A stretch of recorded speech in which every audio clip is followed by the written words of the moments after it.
গাধাকে সৃষ্টি করার পর তাকে বলা হলো সকাল থেকে সন্ধ্যা পর্যন্ত তাকে ক্লান্তিহীন পরিশ্রম করতে হবে, সারা জীবন তাকে পিঠে ভারী বোঝা বইতে হবে, খেতে পাবে শুধু ঘাস, আর তার মাথায় কোনো বুদ্ধি থাকবে না। তার আয়ু হবে 50 বছর।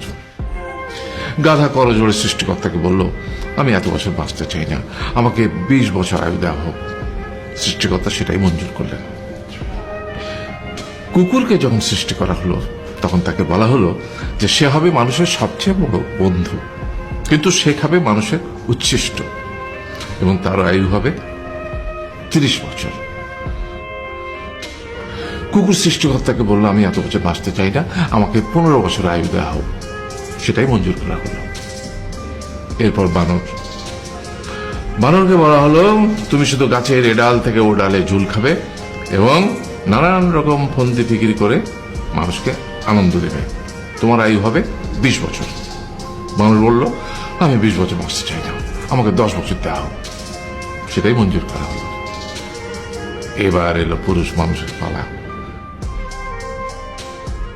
তাকে বলা হলো যে তুমি হলে প্রাণীগুলোর মধ্যে সবচেয়ে বিচক্ষণ এবং বুদ্ধিমান, সেই জন্য তোমাকে প্রাণীদের শিরোমণি করা হলো এবং তোমার আয়ু হবে 20 বছর। তখন পুরুষ মানুষ বলল, করজোড়ে বলল সৃষ্টিকর্তাকে যে 20 বছর আয়ু অত্যন্ত কম, হে প্রভু, আমাকে ওই গাধার সে যে 30 বছর আয়ু চায়নি সেটা আমাকে দেয়া হোক, ওই যে কুকুর 15 বছর ফিরিয়ে দিয়েছিল সেটাও আমাকে দেয়া হোক, আর যে বানর 10 বছর নেয়নি সেটাও আমাকে দেয়া হোক। 20 বছর অত্যন্ত কম, আমি দীর্ঘদিন বাঁচতে চাই। সৃষ্টিকর্তা সেটাও মঞ্জুর করলেন। তারপর কি হলো?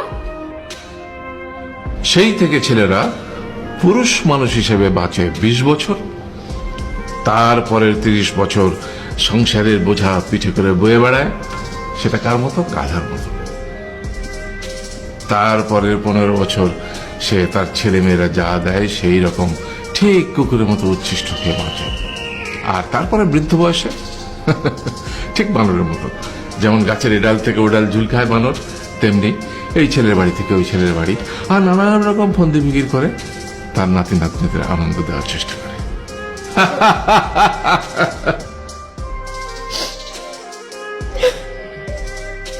আরে